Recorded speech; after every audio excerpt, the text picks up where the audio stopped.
My name is Watson, and I reside in a tranquil town where the rhythm of life is slow and the faces are familiar.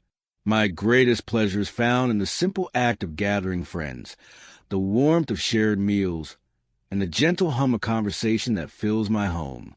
It was a summer evening, thick with the languid heat of the season, when I decided to host another of my gatherings, unaware that this particular night would etch itself into my memory as a chilling enigma. The day unfolded in a flurry of preparations. My home, usually a haven of quiet order, transformed into a bustling stage. The dining table, adorned with my finest china, gleamed under the soft light, promising an evening of convivial company. The air heavy with the savory aroma of roasted chicken and the comforting scent of freshly baked bread created a palpable sense of anticipation. As the sun dipped below the horizon, painting the sky in hues of amber and rose, my friends began to arrive. Sarah, her laughter a familiar melody. Mark, his boisterous presence filling the room. Lisa, her thoughtful observations always insightful. And John, his steady demeanor a calming influence. They were my constants, the threads that wove the fabric of my life. But tonight, there was a newcomer named Tom. He had recently settled in our quiet town, a figure shrouded in an aura of quiet reserve. His presence was an anomaly, a solitary note in our harmonious ensemble. Yet I extended an invitation, hoping to integrate him into our circle. He seemed genuinely pleased, his eyes, though guarded, reflecting a flicker of gratitude. We gathered around the table, the warm glow of candlelight illuminating our faces. Laughter and stories flowed freely, a comforting symphony of companionship.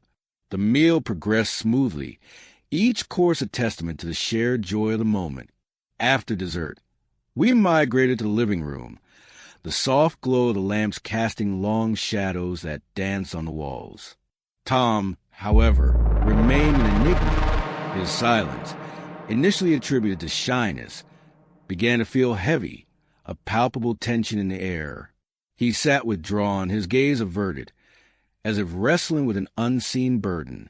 I noticed his unease, a subtle shift in his demeanor, but hesitated to intrude, fearing I might amplify his discomfort.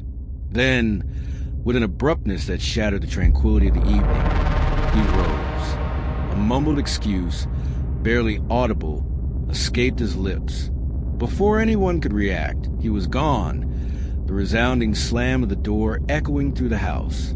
We sat in stunned silence, the air thick with unspoken questions. The convivial atmosphere had evaporated, replaced by a sense of unease. We attempted to salvage the evening, to recapture the lost warmth, but the shadow of Tom's departure lingered, a discordant note in our harmony.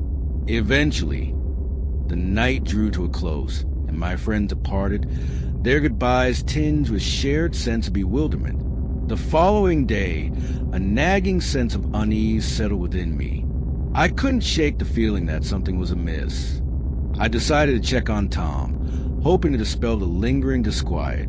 I drove to his house, the quiet street mirroring the stillness within me. I knocked, but there was no response. His car was parked in the driveway, a silent sentinel. Yet the house remained stubbornly silent. I left, convincing myself that he simply needed solitude. Days passed, each one amplifying my concern. Tom remained absent, a void in our small community. I reached out to my friends, but no one had seen or heard from him. The silence was deafening, a stark contrast to the lively conversations of our dinner party. A growing sense of dread gnawed at me. Finally, I could no longer ignore the gnawing anxiety. I dialed the police, my voice trembling as I reported Tom's disappearance. They listened attentively, their expressions grave as I recounted the events of the dinner party and Tom's abrupt departure. They took my statement, promising to investigate, their words a thin veil over the growing unease that had settled over our quiet town. Weeks bled into months, a stark, empty passage of time, and Tom remained a phantom, a whisper in the wind. The police, their methodical search a testament to their dedication, had combed through his residence, interviewed his sparse acquaintances, and pursued every conceivable lead. Yet, he had vanished, leaving behind only an unsettling void. My friends and I, bound by a shared bewilderment, found ourselves adrift in a sea of unanswered questions. The events of that fateful evening played on repeat in my mind, a haunting film loop. What had triggered Tom's sudden departure, that abrupt exit that left us all reeling. A gnawing sense of responsibility settled upon me, a persistent whisper that I had failed to perceive some crucial sign, some silent cry for help. I embarked on a personal quest, a desperate attempt to piece together the fragments of Tom's life. I discovered that he had sought refuge in our town after a painful breakup, yearning for a clean slate. He was a solitary figure, his family distant, his circle of friends meager. The more I delved, the more I realized the shallowness of our acquaintance. One night, the silence of my home was shattered by a faint rustling outside. The sound, like the whisper of dry leaves, sent a jolt of adrenaline through me. I peered into darkness, but the shadows were impenetrable, concealing any potential source. The noise ceased, and I dismissed it as the nocturnal wanderings of an animal. Yet, the following nights brought a renewed sense of unease. The rustling returned, accompanied by the distinct cadence of footsteps and the chilling sensation of being watched. My sleep became a fractured, restless affair, and a constant state of heightened awareness settled upon me. During a subsequent search of Tom's house, a forgotten journal surfaced, a relic overlooked by the police. Its pages were filled with his innermost thoughts, a raw and unfiltered glimpse into a troubled mind. He spoke of feeling alienated, a perpetual outsider, not just in our town, but in the grand theater of life. The entries darkened, revealing a descent into paranoia and fear. The final entry, dated the night of the dinner party, sent a shiver down my spine. I can't escape it. It's always watching, always waiting. I need to leave before it's too late. What unseen terror had haunted Tom? I shared the journal with the police, but it offered no concrete answers, only a chilling glimpse into his tormented psyche. The investigation continued, but the trail had grown cold, leading to a dead end. As time marched on, the memory of that night faded for everyone but me.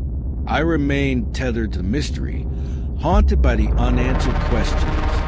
I would often find myself staring into the darkness, listening for the faint rustling, wondering if Tom was out there, lost and afraid. My friends offered comfort, but their words could not dispel the lingering unease. Tom's disappearance was a puzzle without a solution, a stark reminder that even the most ordinary moments can unravel into inexplicable enigmas. In the quiet solitude of my thoughts, Tom's face still flickers, a ghost in the shadows. The unanswered questions linger, an unwelcome guest that refuses to depart. And so, I continue my search, driven by a relentless hope that one day, the truth will emerge and Tom's story will find its resolution.